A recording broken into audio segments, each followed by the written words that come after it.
반갑습니다. 저는 김연학 목사라고 합니다. 우리 한우리교회 성도가 된 지 벌써 1년 정도 가까이 됐는데요. 저는 은샘목장에서 소속되어서 매주 이렇게 목자님 또 목녀님의 따뜻한 사랑과 환대를 받으면서 무럭무럭 자라고 있습니다. 여기 하나님께서 또 이렇게 말씀을 전할 기회를 주셔서 어떤 말씀을 나누면 좋을까 이렇게 고민을 많이 했는데, 잘 하시는 말씀이지만 또 우리가 더 알아야 될 말씀인 우리 창세기 1장 1절 말씀으로 여러분들과 함께 은혜를 좀 나누었으면 좋겠습니다. 제가 아이들을 두 아이가 있는데요. 이 아이를 키우면서 전에는 발견하지 못한 즐거움이 하나 생겼습니다. 그건 뭐냐면 둘째 아이와의 이렇게 대화가 참 재미있어진 거예요. 전에는 말을 잘 못했는데 이제 뭐 말문이 트이고 하니까 여러 가지 대화들이 이렇게 진행이 되고 있습니다. 특별히 아이를 라이드해 줄 때에 부자 간의 대화가 더 왕성해지거든요.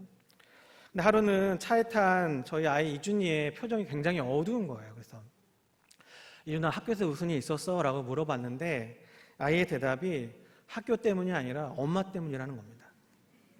그래서 왜 그런가 이렇게 물어봤더니만 아이가 전날에 엄마랑 약속한 유튜브 보는 시간이 있는데 그걸 넘어서까지 시청을 했던 모양입니다. 그리고 엄마한테 혼이 나서 그날에는 유튜브 시청이 금지된 날이었던 거예요. 그래서 돌아가는 길에 애가 풀이 죽고 얼굴이 근심이 되어져서 막 차에 타서 가고 있는데 갑자기 이준이가 저한테 이렇게 물어보는 거예요. 근데 아빠, 근데 도대체 우리 집의 대장은 누구야? 제가 그 말을 듣고 나서요, 순간 멘붕이 왔어요. 이상과 현실 사이의 괴리감 때문에 그러지 않았을까 싶습니다. 제가 대장이고 싶긴 한데 그런 것 같지는 않아 보이고요. 언젠가 저희 아이가 밖에서 좀 놀고 와도 돼? 라고 물어봤었거든요. 제가 그래 30분만 가서 놀다 와 라고 허락해 줬어요. 이 아이가 다시 엄마한테 가서 또 한 번 물어보더라고요. 그래서 엄마가 허락을 받으니까 이 아이가 안심하고 집 밖을 나선 것을 봤는데, 뭐 우스운 질문이죠. 우리 가정의 대장이 누구인지. 근데 또 한 번 생각해 보면 이 질문이 꽤 의미심장할 수도 있을 것 같습니다. 우리 가정의 대장이 누구이냐라는 질문이 우리 가정의 주인이 누구인지라는 질문과 같거든요. 조금 더 확장시켜 보면 이 질문이요, 과연 내 삶의 주인이 누구일까? 라는 질문으로 이어지기 때문에 그렇습니다. 저는 흥미롭게도 오늘 우리 같이 읽었던 우리 창세기 1장 1절 말씀이 여기에 대한 대답을 주고 있다고 저는 믿습니다. 오늘 말씀을 통해서 정말로 그런지, 왜 그럴 수 있는지를 한번 살펴보는 시간 됐으면 좋겠습니다. 잘 알고 계시겠지만 우리 창세기라고 부르는 창세기 1, 2장은 세상의 기원에 관한 말씀입니다. 그래서 우리가 한글 성경은 이것을 창세기라고 부르고 있고, 또 영어 성경에는 기원이라고 하는 의미의 제네시스라고 부릅니다. 히브리 성경에서도요, 이 창세기를 베레싯이라고 부르거든요. 영어로는 in the beginning입니다. 태초에라는 뜻이지요. 사실 창세기는 50장에 달하는 굉장히 큰 책입니다. 그런데 그럼에도 불구하고 창세기 1, 2장 이 창조에 관련된 이야기가 그것의 제목을 이루고 있습니다. 다시 말하면은 창세기 1, 2장이 가져다 주는 그 내용의 무게감이 얼마나 큰지를 우리는 유추할 수 있다는 것이죠. 더 나아가서 이 창세기는요, 창세기뿐만 아니라 구약과 신약 전체를 포괄하는 매우 중요한 내용을 담고 있습니다. 여러분, 이 중요한 이야기를요, 성경은요, 오늘 본문에서 말씀과 같이 시작하고 있는데 다시 한번 우리 본문 말씀 한번 읽어보도록 하겠습니다. 함께 읽겠습니다. 태초에 하나님이 천지를 창조하시니라. 아멘. 여러분, 이 말씀은 굉장히 짧은 말씀입니다. 그렇지만 매우 강력한 메시지를 담고 있습니다. 왜냐하면 이 세상의 창조주가 누구이신지를 말씀하고 있기 때문에 그래요. 여러분은 하나님께서 이 세상을 창조하셨다는 사실을 믿으십니까? 네, 그렇죠. 그런데 교회를 벗어나면 사실 이 사실을 믿지 않는 사람들이 더 많습니다. 20세기 이르러서요, 온 세상은 창조와 진화에 관해서 끊임없이 논쟁하던 역사가 이어져 내려왔습니다. 세상의 기원에 관해서 아주 많은 의견들과 다양한 주장들이 범람하였어요. 저는 목회자로서 그것을 계속해서 주목해서 바라보면서 이러한 논쟁의 결과가 결국에는 성경 말씀이, 창조를 기록한 성경 말씀이 정말로 그것에 대한 진위 여부가 의심되어지는 결과로 이어지고 있다는 사실이 못내 안타까운 마음이 듭니다. 교회를 다니는 사람들 중에서도요, 창세기 1, 2장이 사실인지 그것이 상징인지에 대해서 의심하는 사람들을 본 적이 있습니다. 저 역시도 한국에서 사역하면서 그런 종류의 난감한 질문을 한번 받은 적이 있었어요. 제가 섬기던 교회에 청년 한 분이 이렇게 등록을 하셨거든요. 보통 새로 신자가 오게 되면 주일 성수하기 쉽지 않잖아요. 그렇게만 해도 굉장히 잘 적응하고 있다고 저는 판단을 하는데, 이 형제는 굉장히 열심히 공부했습니다.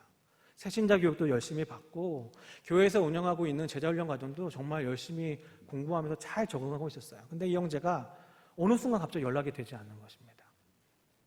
한 달, 한 2달 정도까지 연락이 되지 않다가 불쑥 교회에 다시 나타났어요.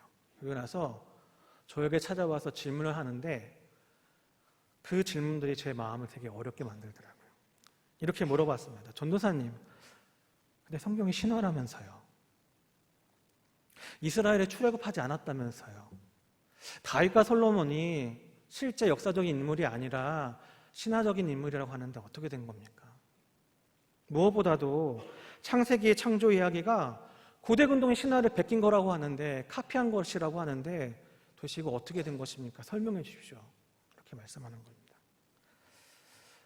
저 역시도 그때 당시에 신학교를 졸업한 사람이었기 때문에 이 형제가 어떤 책을 읽고 어떤 학자들의 글을 읽으면서 저에게 나가왔는지를 이해하겠더라고요. 근데 성경 하나하나 이것이 정말 사실이냐 아니냐라고 막 따져 묻는데, 제가 거기에 대해서 이것이 정말로 하나님의 진리의 말씀이라는 것을 답변하지 못했어요. 그리고 그 형제가 제 답변이 마음에 들지 않았는데 교회를 떠나버렸습니다. 목회자로서 굉장히 쓰라린 아픔의 기억이었고, 그것이 동기가 되어서 8년 전에 저는 이곳에 사우스 웨스턴이라고 하는 세미나리에 공부를 하게 됐습니다. 제가 와서 공부하기는 성서고고학이었거든요. 단순합니다. 땅을 파면 다 나오겠지 하는 마음으로, 다 파면 다 성경에 증명되겠지라는 단순한 마음을 가지고 8년 전에 여기 텍사스에 였습니다. 그런데요, 제가 5년 동안 성서고고학을 공부했거든요. 근데 공부하면서 또 저희 학교에서 여름마다 직접 이스라엘 가서 한 달 동안 땅을 정말 팠거든요. 제가 고고학을 공부하고 성서의 땅을 파면서 알게 된 사실은 무엇이냐면, 여러분 정말 믿으셔도 되는 것이 이 성경의 기록이 역사적인 사실이라는 것입니다. 후대에 누군가가 상상력을 가지고 만들어낸 이야기가 아니에요. 무엇보다도 이 성경의 이야기는요, 고대 근동의 역사적인 배경들을 가지고 기록된 것이 분명합니다. 고고학 발굴은 지금도 계속해서 이루어지고 있어요. 그 말은 아직 증명활동 것이 많이 남아있다는 것을 의미하겠죠. 그렇지만 그럼에도 불구하고 이미 고고학이 많은 것들을 발견하였고 성경의 많은 부분들을 사실 증명하였습니다. 대표적으로 이집트 메르나타 석비라는 비석이 있어요. 이게 주전 13세기에 기록된 것이거든요. 이 메르나타라고 하는 파라오가 있었습니다. 그의 아버지가 람세스 2세였어요. 출애굽 때의 파라오라고 불려지는 사람입니다. 그의 아들이 이스라엘이라는 이름을 자기의 비석에 기록하였습니다. 신기하죠? 안 신기한가요? 저만 신기했군요. 하나님의 역사가 증명되는 중요한 사실입니다. 다윗을 의심하는 사람들이 굉장히 많았습니다. 그런데 1993년에 텔단이라는 지역에서 한 비석이 발견이 되어져요. 여기에 하우스 오브 데이빗이라고 하는, 다비드라고 하는 이름이 기록되어져 있습니다. 다윗 왕조라는 의미입니다. 이 비석이 발견된 이후로는요, 더 이상 구약학계에서는 다윗이라는 인물에 대한 의심을 하지 않습니다. 많은 것들이 성경이 증명되어져 있고 앞으로도 증명될 것입니다. 그런데 사실 문제가 하나 있는 것이, 저는 오늘 본문에 우리가 읽은 창세기의 말씀입니다. 고고학이 성경의 모든 것을 다 증명해 줄 수 있으면 정말 좋겠지만 사실은 그렇지가 않아요. 무엇보다 고고학이 저는 앞으로도 영원토록 증명할 수 없는 부분이 있다면 저는 창세기 1장이라고 생각합니다. 고고학은 왜냐하면 인간이 만들어낸 그런 유물들을 가지고 역사를 재구성하는 것이 고고학이거든요. 근데 여러분, 창조는 누가 했습니까? 하나님의 행동이잖아요. 하나님의 행동은요, 증거가 남아있지 않습니다. 그래서 고각은 증명할 수가 없어요. 어떻게 그럼 우리는 창조를 믿지 않는 세상을 향해서 어떻게 창조 이야기를 증명할 수 있겠습니까? 기독교의 한편에서는요, 성경을 믿고 있는 과학자들이 성경을 과학으로 증명하려고 애를 씁니다. 창조과학회라는 이야기 들어보셨죠? 이분들이 아주 귀한 활동들을 하고 계시죠. 어떻게 해서든 성경에 있는 이야기가 과학적으로 틀림없다라는 것을 열심히 노력해서 밝혀내고 있습니다. 저는 언젠가는 과학이 더 발전되어지고 우주의 신비가 드러나게 되어지면 저는 창세기에 있는 이야기들이 증명될 수 있을 것이라고 저는 믿습니다. 그런데 여러분, 저는 오늘 여러분들과 함께 우리 창조 이야기를 조금은 다른 방식으로, 조금은 다른 관점으로 이해하기를 원합니다. 과학이 아니라 신학적 관점에서요. 다시 말하면 증명이 아니라 메시지의 관점에서 한번 이 말씀을 들여다보기를 원합니다. 이를 위해서 우리가 한 가지 원칙을 한번 가지고 읽어야 될 필요가 있는데요. 그것은 무엇이냐면, 우리가 성경 텍스트를 읽을 때에 성경의 배경이 되어지는 컨텍스트를 같이 함께 놓고 읽어야 한다는 것입니다. 쉽게 말하자면 우리가 창세기 1장을 지금 읽을 것인데, 이 창세기 1장에 그것이 기록된 시대로 돌아가서 읽는 것이에요. 재밌겠죠? 저만 재밌나요? 재밌어요, 여러분. 한번 들어보셨으면 좋겠습니다. 전통적으로 창세기는 주전 1400년대에 모세가 기록했다라고 우리는 알고 있습니다. 굉장히 옛날입니다. 이 책의 수신자는요, 당연히 출애굽한 이스라엘 백성들이었습니다. 우리가 이 사실을 고려한다면 창세기는 지금으로부터 3400년 전에 기록된 책입니다. 엄청나게 오래된 책입니다. 그리고 이것을 읽을 이스라엘 백성들을 위해서 당시 이스라엘 백성들이 생각하고 있었던 언어와 세계관을 가지고 이 창세기는 기록되어졌다는 것이에요. 그런데 그 사람들에게, 그들에게 친숙하였던 고대근동의 신화가 아니라 진짜 창조 이야기, 하나님께서 어떻게 창조하셨는지를 밝히고 있는 것이죠. 여러분, 하나님은 이스라엘 백성들에게 이 창세기를 통해서 무엇을 말씀하고 싶으셨을까요? 이 메시지는요, 3400년 전 이스라엘 백성들에게도 은혜가 되는 말씀이지만 지금 현대를 살아가는 우리들에게도 진리의 말씀이 될 줄 믿습니다. 첫째로요, 이 창조 이야기는요, 이것을 선포하고 있습니다. 창조주 하나님이 유일하신 하나님이다. 창세기 1장은요, 여호와 하나님의 창조주이심을 선포하고 있습니다. 당시의 세계는요, 다신교회의 사회였어요. 많은 신들이 있었던, 또 많은 신들을 믿었던 시대였습니다. 그래서 각 나라마다 신들의 모임이라고 불리우는 만신전을 믿고 있었습니다. 그 만신전 안에는 수백 수천 개의 신이 있었어요. 근데 이 신들이 이렇게 레벨을 가지고, 계급을 가지고서는 믿고 있었다라는 것입니다. 그 중에서도요, 가장 높은 레벨에 있는 신들은요, 어떤 신들이냐면 우리의 자연 세계들을 형상화한 신들입니다. 그렇죠? 인류 최초의 문명이 수메르 문명이라고 하거든요. 고대 수메르인들이 믿었던 최고의 신이 하늘신이었습니다. 안이라고 하는 한신 있었습니다. 여러분 잘 아시는 고대 이집트의 최고신은 누구입니까? 태양신이었어요. 태양신. 라라고 하는 태양신이 있었습니다.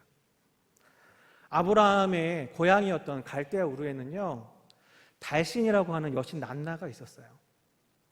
이처럼 이스라엘 주변에는 많은 사람들은요, 많은 신들, 다양한 신들을 그들의 하나님으로 여기면서 믿고 살아왔던 것입니다. 그런데 하나님께서는요, 오늘 이 창세기 말씀을 통하여서 전혀 다른 이야기를 하시는 거예요. 그들이 믿고 있었던 태양과 하늘과 달과 별들이 신이 아니라는 것입니다.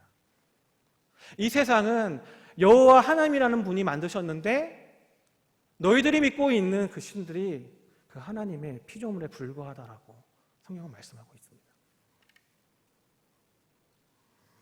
여러분, 이 놀라운 창조 선언이 고대 이스라엘 백성들에게 주어졌을 때에 이 사람들이 얻었던 이 파격적인 충격이 얼마나 컸을지 상상이 되십니까? 굉장했을 것 같아요. 핵폭탄을 맞은 것 같은 충격이었을 것 같습니다. 그런데 저는 근데 이스라엘 백성들이 이게 믿어졌을 것 같아요. 왜인지 아십니까? 이스라엘이요, 출애굽하기 전에 이집트 땅에서 하나님을 경험했거든요. 10가지 재앙을 통해서 저 큰 나라 이집트가 하나님 앞에서 하나님의 손에서 쩔쩔매는 걸 봤어요. 10가지 재앙이 불어닥치니까 속수무책으로 당하는 바로의 모습을 봤다는 것입니다. 이스라엘 백성이요, 저 큰 홍해가 그들 앞에 서 있을 때에 갈라지고 그들이 마른 땅을 걷는 것을 그들이 경험했단 말이에요. 자신이 다 지나고 나니까 저 무서운 바로의 군대가 막 쳐오는데 그 군대가 그 홍해에 다 몰살되는 것을 봤단 말입니다. 홍해는 하나님이 다스린다는 것을 그들이 알았겠죠. 여러분, 창세기의 창조 이야기는요, 창조주 하나님을 말씀하고 있습니다. 어떻게 세상이 창조되었는가에 대한 관심은 과학시대에 살아가는 우리의 관심이 될 수 있겠습니다. 그렇지만 창세기의 1차적인 목적은 무엇이냐면 바로 창조주 하나님을 독자들에게 알려주기 위함입니다. 무엇보다 세상의 기원이 이방신들이 아니라 여호와 하나님에게 있음을 선포하기 위해 기록된 말씀이라는 것입니다. 바라기는 이 사실을 온전히 믿으시고 확신하시는 저와 여러분들 되시기를 주님의 이름으로 축원합니다. 그럼 둘째로 이 창조 이야기가 말씀하는 것이 무엇일까요? 하나님이 이 세상의 유일하신 창조주이라는 사실이요, 우리가 무엇을 의미하겠습니까? 그것은요, 하나님께서 세상을 어떻게 창조하셨는지를 살펴보면 우리가 알 수가 있는데요. 여러분, 하나님께서 세상을 창조하실 때에요, 이 세상을 하나님의 눈에 보기 좋은 대로 창조하셨습니다. 창세기 1장에 자주 등장하는 표현이 한 가지 있는데요. 그것은 무엇이냐면 여호와 하나님의 보시기에 좋았더라라는 거예요. 이 말씀이 곳곳에 등장합니다. 4절에서 10절, 12절 계속해서 끊임없이 이 표현이 등장하는데, 이 표현은요, 하나님께서 세상을 다 지으시고 말씀으로 지으시고 그 창조된 세계를 바라보시면서 놀라면서 선포하시는 말씀이에요. 보시니 좋았더라. 여러분, 이 세상은요, 창조주 하나님의 눈에 보시기에 좋은 세계였습니다. 근데 우리가 이것을 주의 있게 읽어야 될 것은 무엇이냐면 그 좋음이, 그 세상의 그 선함이 사람 눈에 보기에 그런 것이 아니라 우리 하나님 눈에 보시기에 좋다라는 거예요. 이 말은 하나님이 천지를 창조하실 그때에 하나님의 관점이, 창조의 기준이 지어졌다는 것입니다. 저희 아이가 블럭 가지고 놀 때가 많거든요. 블럭 가지고 노는 걸 되게 좋아하는데, 우리 아이가 무엇을 만들어도 언제나 그 블럭의 모양은 아이들이 원하는 것을 만드는 것입니다. 거기 대놓고 제가 너 왜 이렇게 만들었어라고 질문할 수 없어요. 아이들이 만든 집을 보면 이건 창문 같은데 생각이 들어도 아이가 그것이 대문이라고 하면 그건 대문이 되는 것입니다. 왜요? 아이가 만든 것이니까요. 제가 보기에는 때로는 그냥 그렇고 다시 통 안에 집어넣고 싶은 그런 것도 많은데, 우리 아이는 최소한 몇 주간은 책장 위에 전시하길 원해요. 왜 그렇죠? 자기가 만든 게 너무나도 좋아 보이기 때문에 그렇습니다. 여러분, 처음 창조된 세계도 그러했어요. 하나님 눈에 보시기에 너무나도 좋은 거예요. 너무나도 기쁜 것입니다. 그런데 그 좋고 아름답고 선하던 그 하나님의 세상 속에 하나님 좋지 않은 것이 들어왔습니다. 무엇이죠? 죄. 창세기 3장은요, 그 죄에 대해서 말씀하고 있습니다. 그 죄가 어떻게 시작되었는지 기록하고 있는데 바로 선악과 사건입니다. 여러분, 한번 그런 생각해 보신 적 있으세요? 왜 선악과가 죄입니까? 다른 과일은 왜 괜찮고 왜 선악과를 따먹는 것은 죄가 됩니까? 그것은요, 간단합니다. 하나님 말씀하셨기 때문에. 창세기 2장 16절과 17절에 그것을 말씀하고 있는데, 우리 한번 다시 같이 한번 읽어볼까요? 같이 읽어보겠습니다. 시작. 여호와 하나님이 그 사람에게 명하여 이르시되 동상 각종 나무의 열매는 내가 임의로 먹되 선악을 알게 하는 나무의 열매는 먹지 말라. 내가 먹는 날에는 반드시 죽으리라 하십니다. 여러분, 이처럼 창조주 하나님은요, 세상을 창조하실 때에 그 세상에 살아갈 피조물이 그 세상을 살아갈 방식까지도 창조하셨습니다. 때문에 우리가 이 세상을 살면서요, 이것이 옳고 이것이 그러다고 하는 기준은요, 어디에 근거해야 합니까? 하나님의 말씀에 근거해야 돼요. 하나님의 기준에 근거해야 합니다. 왜냐하면 이것이 하나님이 지으신 세계이기 때문에 그렇습니다. 다시 말해서 이 말은요, 이 세상이 창조주 하나님의 방식대로 통치되는 세계라는 것을 의미합니다. 그렇죠? 그런데 아담 이래로 인간은요, 끊임없이 내 관점, 내 생각, 내 판단대로 살아가려고 애를 썼습니다. 여러분, 오늘 본문에 이 창세기가 주어졌다고 하는 이 이스라엘 백성들은요, 이 귀한 말씀을 받았는데 하나님의 뜻대로 하나님의 왕대심을 높여드리며 그들이 살아갔나요? 아닌 거 너무 잘 알고 있잖아요. 그렇죠? 그들이 광야에서 어떻게 살았습니까? 그들이 가나안 땅에서 어떻게 살았나요? 끊임없이 하나님을 외면합니다. 끊임없이 자기의 방식과 끊임없이 자기의 생각대로 살아가는 이스라엘 백성들의 모습들을 우리가 발견할 수 있어요.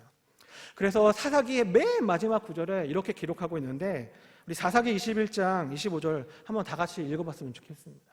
같이 읽겠습니다. 시작. 그때에 이스라엘에 왕이 없으므로 사람이 자기 소견에 옳은 대로 행하였더라. 아멘. 이스라엘 백성들이요, 왕이 없었다고 합니다. 왕이 없습니까? 왕이 하나님이신데. 근데 왕이 없다고 생각하고 자기 소견대로 옳은 대로 행하였더라고 성경은 기록하고 있습니다. 창세기 사사시대는요, 인류 역사상 최악의 시대라고 불려지는 이야기입니다. 바로 그 시대는 하나님을 왕으로 두지 않는 시대였습니다. 그럼 여러분 오늘날은 어떤가요? 오늘날은 그러면 괜찮은 시대입니까? 저는 그때보다 더하면 더했지 덜한 것 같지 않은데요. 그렇죠? 오늘날 시대를 놓고 흔히 포스트 모더니즘의 시대라고 합니다. 포스트 모더니즘의 시대가 어떤 시대인데요? 포스트 모더니즘은요, 지금까지 인류가 쌓아왔던 모든 기준을 다 없애버리려고 하는 운동입니다. 그거 다 필요 없다라는 거예요. 그거 진짜 진리가 아니라는 것입니다. 지금까지 인류 사회는요, 적어도 성경 말씀의 기준을 삼고 살아왔던 사회였어요. 근데 그게 진리가 아닐 수 있다라고 의심하는 거예요. 그래서 그 진리적인 기준들을 하나하나 다 무너뜨리고 화폐하고 없애버리니까 결국 남아있는 진리 하나가 있는데, 그것이 무엇이냐면 나 자신인 것입니다. 내 기준에 오르면 그것이 옳다고 하는 거예요. 내 감정에 맞으면 그것이 옳다라고 말하는 것입니다. 여러분, 오늘날 이 시대가 왜 동성애가 옳다라고 말을 하고 있죠? 성경은 죄라고 기록하고 있잖아요. 근데 많은 사람들이 그것을 옳다라고 합니다. 왜 그렇습니까? 내가 좋으니까, 내 마음에 그것이 합하니까 그것이 옳다라고 말하러 가고 있는 것입니다. 오늘날 세상이 끊임없이 우리들에게 이렇게 속삭이고 있습니다. 네가 기준이야. 너의 생각이 옳고 네 마음대로 사는 것이 진정 자유롭고 멋진 삶이야 라고 말을 하고 있습니다. 때문에 오늘 우리는 다시 창세기 1장으로 돌아가야 합니다. 우리가 그리스도인으로 살아간다는 것은요, 그 창조주 하나님을 인정하고 살아간다는 것입니다. 내가 피조물에 불과하고 창조주 하나님이 우리 주인이심을 고백하며 산다라는 것입니다. 바라기는 우리 하늘교회 모든 성도님들이 그 하나님의 주되심을 인정하고 사시는 저와 여러분들 되시기를 주님의 이름으로 축원합니다. 마지막으로 이 창조주의 이야기가 우리에게 어떤 의미를 가져다 주는지를 나누기를 원합니다. 제가 지금 두 가지를 말씀을 드렸어요. 하나는 창조주 하나님이 유일하신 창조주 하나님이시라는 것입니다. 그리고 또 하나는 무엇이냐면 이 세상은 창조주의 기준대로 창조된 세계라는 것입니다. 그분이 주인이라는 것입니다. 사실 이 두 가지 명제만으로도요, 피조물된 우리가 하나님의 뜻을 따라 살아갈 때 이유는요, 충분합니다. 그렇죠? 어떤 이유를 더할 수 있겠습니까? 그런데 오늘 우리가 갖고 있는 이 창세기의 창조 이야기는요, 그보다 더 훨씬 더 중요한 이야기를 말씀하고 있어요. 그것이 무엇이냐면 창조주 하나님이 저와 여러분을 정말로 사랑하신다는 것입니다. 너무 사랑하신다는 거예요. 특별히 창세기의 창조 세계는요, 많은 피조물들이 만들어졌지만 특별히 인간을 향한 하나님의 피조의 그 창조의 사건은요, 지극히 놀라운 사랑을 우리에게 보여주고 있습니다. 여러분, 창세기의 창조 이야기가 카피되었다는 얘기를 아까 서두에 말씀을 드렸는데, 그 비교 자료로 가장 많이 언급되어지는 고대 근동의 신화 중에 하나가 에누마 엘리시라는 것입니다. 이게 고대 바벨론의 창조 신화거든요. 이 에누마 엘리시라는 보시는 이 토판과 같은 이야기인데, 이 글에 왜 자꾸 창세기와 이렇게 견주어서 우리가 읽게 되어지냐면, 여기에도 세상의 창조와 인간의 창조가 기록되어져 있기 때문에 그래요. 이 신화가 1800년, 주전 1800년에 기록되었다고 하고, 그리고 이스라엘 백성들 무너뜨렸던, 북이스라엘과 남유다를 무너뜨렸던 신아시리아 제국과 신바벨론 제국이 사실은 이 신화를 자신들의 창조 신화로 믿고 살아왔습니다. 근데 이 에누마 엘리시의 이야기를 들어보면 기가 막혀요. 여러분 들어보셨습니까? 제가 잠깐 이 말씀을 드리면, 이 에누마 엘리시는 이렇게 말해요. 세상이 만들어지기 이전에 두 신이 있었다고 합니다. 하나는 지하수의 남신 압수라는 신이 있었고, 하나는 바닷물의 여신 티아맛이 있었다고 해요. 근데 이 둘이 만나가지고 엄청나게 많은 신들을 낳고 또 낳고 낳았다고 합니다. 그 세상에 신들이 많아진 거예요. 그런데 이 젊은 신들이요, 흥이 많았는지 자꾸 춤추고 노래하는 음주감을 굉장히 좋아했었다고 합니다. 근데 압수가 그 소리 때문에 잠자는 게 되게 걸리적거렸다라는 거예요. 피곤했다라는 거예요. 잠을 못 자고 피곤하니까 화가 납니다. 그래서 어떤 계획을 세우냐면, 내가 이 신들 다 죽여버려야겠다. 그래서 문무라고 하는 힘 좋은 신을 하나 만들어가지고 문무를 통해서 다 쓸어버리려고 하는 계획을 세웁니다. 근데 그때에 에아라고 하는 지혜의 신이 있었어요. 이 계획을 미리 알아차립니다. 그리고 나서 마술을 부려서 이 압수의 신을 지하수 저 깊은 곳에 잠들어서 가둬버려버립니다. 그리고 문무라는 신도 다 죽여버려요. 그리고 나서 이 에아라는 신이요, 지혜의 신이었지만 스스로 물의 신이 되어져 버립니다. 그리고 담키나라고 하는 아름다운 여신이 있었는데, 이 담키나와 결혼해가지고 낳은 신이 마르둑입니다. 성경이 바벨론에 주신 그 마르둑을 낳아서. 그래서 마르둑이 나왔는데 굉장히 빨리 자라고 힘과 권세가 굉장히 많아지는 거예요. 근데 한편 남편을 이룬 티아맛이라는 여신이 있었잖아요. 얼마나 화가 났겠습니까? 이 여신이 화가 나가지고요, 남편 압수에 복수를 하려고 다시 일을 갈기 시작합니다. 그리고 나서 남편이 죽으니까 새로운 남친 신을 그녀가 만나요. 그게 킹카가 아니라 킹구라고 하는 신인데, 이 킹구를 만나가지고 이 킹구를 앞세워서 다 죽여버리려고. 근데 그때 누가 등장합니까? 마르둑이 등장하는 거예요. 두려움에 떨던 수많은 이 신들이요, 마르둑을 찾아가서 제발 우리를 구원해달라고, 저 티아마쇼를 죽이려고 하는데 우리를 살려달라고 애원합니다. 그래서 마르둑이 내가 그럼 구해줄게. 대표도 나아가서 그 킹구와 티아마한테 확 나아가는 거예요. 누가 이겼을까요? 마르둑이 이깁니다. 마르둑이요, 킹구도 죽이고요, 티아맛도 죽여요. 근데 기가 막힌 건요, 이때에 세상이 창조되어졌더라 기록합니다. 티아맛이 죽어서 마르둑이요, 이 몸을 두 동강이 찢어버려요. 그리고서는 하늘로 던져가지고 하늘과 신전을 만들어버립니다. 그리고 땅에다가 받아 던져버려서 땅을 만들고 물을 만들었다고 기록하고 있어요. 마르둑이 승리했다는 소식을 들은 수많은 젊은 신들이 찾아와서 우리 마르둑 제발 우리의 왕이 되어달라고, 우리의 신이 되어달라고 막 얘기합니다. 막 찬양 부르면서. 마르둑이요, 기분이 좋았겠죠. 그 환호에 응답한 것이 바로 인간 창조입니다. 마르둑이요, 기분이 좋아서 그래? 내가 왕이 되어줄게. 너희들 일하느라고 힘들지? 내가 너희들을 대신해서 인간을 만들어줄게 라고 하는 것이 에누마 엘리시가 말하고 있는 세상의 창조와 인간의 창조입니다. 여러분, 이야기를 들으니까 창세기가 떠오르십니까? 말도 안 되는 이야기잖아요, 그렇죠? 이거 아이들의 애니메이션을 만들기에도 너무 조잡한 이야기 아니겠습니까? 그런데 고대의 사람들은, 이스라엘 때의 수많은 고대의 백성들은 이 사실을 믿었어요. 여러분, 왜 이런 신화들이 기록되었을까요? 사실 에노마 엘리시 말고도 다른 고대 근동의 신화들이요, 이런 이야기를 계속해요. 신들이 바뀌긴 하지만 똑같이 말합니다. 인간 창조는 신들의 노역의 대리자로 세웠다라고 말씀하고 있습니다. 왜 이런 신화가 기록되었을까요? 당시 고대 근동의 사회가 어떻게 사람들을 노역의 얽매이게 만들게 했는지를 보여주는 증거가 됩니다. 고대 근동의 신화들마다 다 같은 목적으로 기록되어졌어요. 인간이 일하기 위해서 만들어진 존재라는 거예요.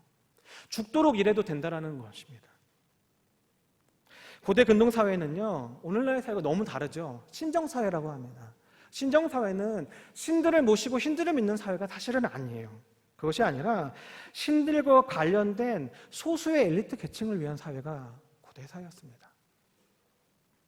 이 세상의 모든 권력과 그 부를요, 그 소수의 엘리트 계층들이 다 쥐고 있었어요. 당시 왕은요, 신의 대리자입니다. 신의 아들이었어요.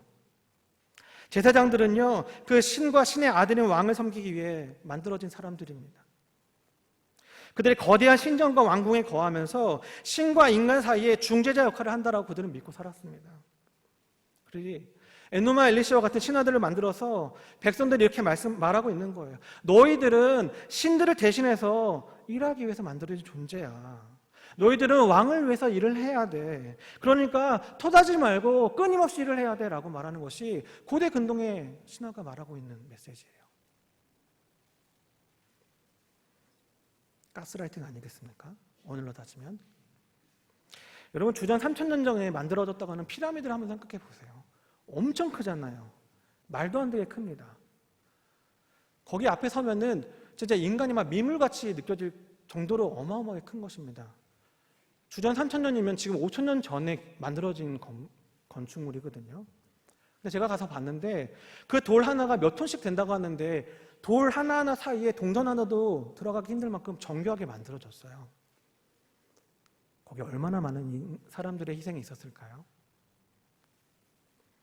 당시에 그러한 엄청난 건축물 뒤에 에노마 엘리시가 있었던 것입니다. 그런데 여러분, 창세기는 어떠할까요? 우리에게 주신 하나님의 진짜 창조 이야기인 창세기는 무엇을 말씀하고 있습니까? 전혀 다른 이야기를 하고 있어요.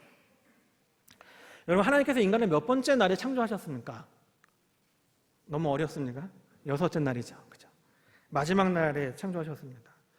처음 세상이 만들어졌을 때의 세상은요, 혼돈이 가득하고 공허가 가득하고 흑암이 가득했다고 성경은 말씀하고 있어요. 그런데 인간을 만들기 직전의 세상은 그렇지 않습니다. 이미 하늘과 땅이 만들어지고요, 태양과 달과 별들이 만들어졌고요, 동식물들이 만들어지고, 물고기와 공중나는 새들이 다 질서 있게 아름답게 만들어진 공간이었습니다. 이거 왜 만들었습니까? 바로 6째 날 만들 인간을 위해서 만든 거 아니겠습니까? 자녀를 가지신 분들 다 아시겠지만 엄마가 아이를 임신하게 되어지면 10달 동안 하는 일이 무엇입니까? 아이 방을 꾸미잖아요. 그렇죠? 아이가 입을 옷도 만들고, 그렇죠? 아이가 덮을 이불도 준비하고, 아이가 누일 침대도 준비합니다. 그렇죠? 아이가 신의 신발도 이렇게 조그마한 거 이쁘면은 당장 사서 집에 갖다 놓지 않습니까? 사실 그거 한 번, 두 번 신지도 않은 건데요. 그죠? 모벨 같은 거 막 달아서 예쁘게 꾸며 놓잖아요. 제가 알기로는 아마 아이가 태어났을 때는 보지도 못한다고 들었는데요. 그죠? 왜 이렇게 아름답게 꾸며 놓습니까? 이제 올 아이를 위해서 다 준비해 놓은 거 아니겠습니까? 여러분, 창세기가 6번째 날에 인간을 창조했다는 것이 바로 그런 의미입니다. 다 준비해 놓고, 다 완성해 놓고 선물로 인간에게 주시기 위한 하나님의 사랑입니다. 여러분, 또 하나 놀라운 것은 무엇이냐면 하나님께서 6째 날에 인간을 창조하셨습니다. 그리고 그 다음 날에 무엇을 하셨죠? 안식하셨어요. 쉬었습니다. 이 말은 무엇이냐면 인간은요, 창조되고 나서 그 다음 날 바로 휴일을 가졌던 존재라는 것이에요. 그렇죠? 근데 오늘 주일인데 여러분들 내일이 헐리데이라고 한다면 여러분들 마음이 달라지지 않습니까? 그렇죠? 내일 쉴 수 있어. 쉼이 있어. 얼마나 기뻐요. 그렇죠? 오늘날 우리도 이렇게 기쁜데 지금 이스라엘 백성들은 이곳이 얼마나 은혜인 줄 아시겠습니까? 그렇잖아요. 죽어도 400년 동안 이집트 아래에서 압제당하면서 줄곧 일만 했었던 노예였던 이스라엘 백성들이었습니다. 너희들은 신들을 위해서 일하기 위해 만들어진 존재들이야. 채찍을 맞아가면서 끊임없이 짓고 또 짓고 이랬던 이스라엘 백성들 아니겠습니까? 그런데 그런 이스라엘 백성을 향해서 지금 말씀하는 거예요. 아니야, 너는 나와 안식을 위해서 창조된 존재들이야. 얼마나 큰 은혜가 되겠습니까? 더 나아가서요, 이 하나님이요, 안식일을 아예 법으로 제정해 버려요. 그리고 반드시 지켜야 될 계명으로 우리에게 주셨습니다. 여러분, 안식이 무엇입니까? 안식은요, 하나님과 함께 누리는 삶입니다. 하나님 안에서 하나님의 은혜를 누리고 사귐과 교제를 하는 삶이 바로 하나님께서 말씀하고 있는 성경적인 안식입니다. 여러분, 이 안식을 위해서 하나님이요, 인간만 특별하게 창조하신 거 아세요? 창세기 1장에서도요, 창세기 1장 26절에서 28절에 보면은 사람만이 하나님의 형상대로 창조되어졌다라고 말씀하고 있어요. 특별한 창조입니다. 근데 성경의 창세기 1장으로 모든 창조가 다 끝이 났는데요, 2장에 가면 다시 한번 창조 이야기가 나와요. 인간 창조입니다. 전체 창조 다 이야기했는데 다시 한번 인간 창조만 뚝 떼어서 줌인해서 다시 한번 살펴보는 거예요. 왜 그런지 아십니까? 도대체 하나님의 성향대로 창조하신 것이 무엇인지를 보여주려고 하는 거예요. 2장 7절 말씀인데 한번 다 같이 한번 읽어보겠습니다. 시작. 여호와 하나님이 땅의 흙으로 사람을 지으시고 생기를 그 코에 불어넣으시니 사람이 생명이 된지요. 아멘. 여러분, 대부분의 피조 세계는요, 하나님 그냥 말씀으로 창조하신 거 아세요? 그렇죠? 하나님 말씀하시고 말씀하시니 그대로 되었다라고 말씀하고 있습니다. 그런데 인간은 다르게 창조해졌습니다. 하나님이요, 자신이 흙을 가지고 자신의 모습을 따라서 하나님 빚으셨다고 말씀하고 있어요. 여기 빚으셨다는 말의 히브리어는요, 야짤이라고 하는 단어이거든요. 야짤은요, 폼을 말해요. 포메이션. 하나님이요, 직접 빚으신 겁니다.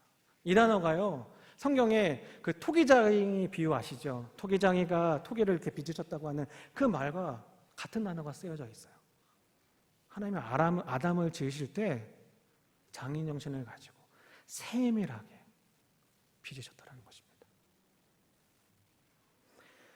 여기서 그치지 않습니다. 아까 읽었던 말씀의 후반부를 보게 되면요, 하나님이요, 인간의 코에 생기를 부어 넣어 주셨다고 말씀하고 있어요. 여기 생기는요, 하나님의 숨을 가리킵니다. 하나님의 영혼을 가리켜요. 하나님의 정신을 가리킵니다. 그 숨을 들여 마시고 인간이 만들어졌습니다. 그래서요, 생명이라고 불러요. 다른 존재에서는 생명이라는 말이 없습니다. 생명이 네페시라고 하는 단어인데 soul이라는 말이에요. soul. 영혼. 여러분, 왜 인간만이 하나님께 기도할 수 있습니까? 그렇죠? 왜 다른 동물들은 하나님께 기도할 수 없는지 아십니까? 인간만이 하나님의 영혼을 흡수한 사람들이 존재이기 때문에 그렇습니다. 그가 무슨 존재가 되었죠? 인간만이 하나님과 교제할 수 있는 존재가 되었어요. 그래서 안식을 같이 누릴 수 있는 것입니다. 하나님과 함께, 하나님 안에서 하나님과 교통하고 대화하며 살아갈 수 있는 존재가 되었다는 것이에요. 그래서 많은 주석가들이 인간 창조를 가지고 천지 창조의 하이라이트라고 말을 해요. 다른 창조들은 다 인간 창조를 위한 준비의 단계에 불과하지, 진짜는 인간 창조라는 거예요. 핵심은 인간 창조라는 것입니다. 왜요? 인간을 만들고 하나님 인간하고 교제하고 싶으셔서, 사귀고 싶으셔서, 대화하고 싶으셔서 그렇습니다. 인간의 창조에는 하나님의 특별한 사랑이 들어져 있습니다. 그런데 여러분, 하나님의 사랑이 여기서 끝나지를 않아요. 여러분, 창세기의 창조 이야기를 읽으면서 우리가 간과하게 되는 아주 중요한 사실이 있는데, 그것은 무엇이냐면 이 창조 사역에 우리 예수님이 함께 하셨다는 것입니다. 우리 골로새서 말씀 한번 읽어봤으면 좋겠는데요, 골로새서 1장 15절에서 17절 말씀을 우리 같이 한 목소리로 같이 읽었으면 좋겠습니다. 시작.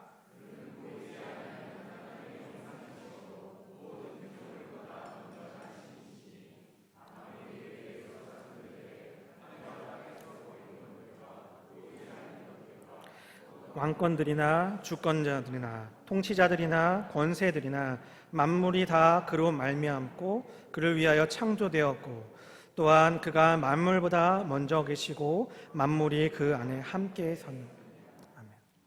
여러분, 예수님이 창조주이십니다.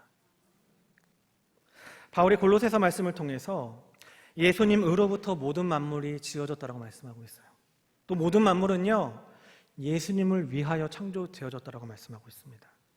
여러분, 창조된 세계는 예수님 안에서 세워진 세상입니다. 때문에 우리는요, 이 예수님은 우리의 창조의 이야기에 빠뜨려서는 안 됩니다. 왜냐하면 이 창조의 신앙이요, 곧 우리의 구속 신앙으로 연결되어지기 때문에 그래요. 정말로 놀라운 것은 무엇이냐면, 말로 다 할 수 없는 사랑으로 인간을 창조하셨잖아요, 하나님께서. 근데 그 하나님께서 인간의 죄를 위해 이 땅에 인간 몸을 입으시고 오셨다는 것입니다. 근데 인간의 손에 고통당하시고 죽으셨다는 거예요. 여러분, 감히 피조물이 창조주를 죽였습니다. 죄된 인간을 구원하셔서 다시 함께 하려고, 다시 교제하려고, 다시 함께 안식하려고 원하시는 그 사랑 때문에 여러분, 창조주께서 죽으셨습니다. 그리고 다시 부활하셔서 하나님과 죄된 인간 사이에 길이 되어주셨습니다. 여러분, 정말로 이 사랑이 놀랍지 않으십니까? 저는 그렇기 때문에 이 창조의 핵심도 창조주 하나님의 사랑이고, 구속의 핵심 또한 창조주 하나님의 사랑이라고 믿습니다. 저 여러분이 절대로 이 사랑을 놓치지 않았으면 좋겠어요. 성경에 있는 이야기 다 모르셔도 괜찮습니다. 그런데 이 창조와 이 구속의 은혜는 우리가 놓치지 않았으면 좋겠어요. 날마다 기억하셨으면 좋겠습니다. 하나님 날 사랑하시지. 하나님 나와 함께 하시길 원하시지. 그 놀라운 능력의 그 창조주께서 나를 사랑하시지. 내가 힘들고 어려울지라도 그래, 날 사랑하시지. 나와 함께 하시지. 나는 특별하게 지어진 존재이지. 이 사실을 놓치지 않는 저와 여러분들 됐으면 좋겠습니다. 말씀을 정리하면서 다시 여러분들에게 물어보겠습니다. 여러분의 가정과 여러분의 삶의 주인은 누구이십니까? 누가 왕이십니까? 창세기는 우리에게 분명히 대답합니다. 창조주 하나님이 대장이시고 주인이시고 왕이십니다. 정말로 감사한 것은 우리의 그 주인이 악하지 않으세요.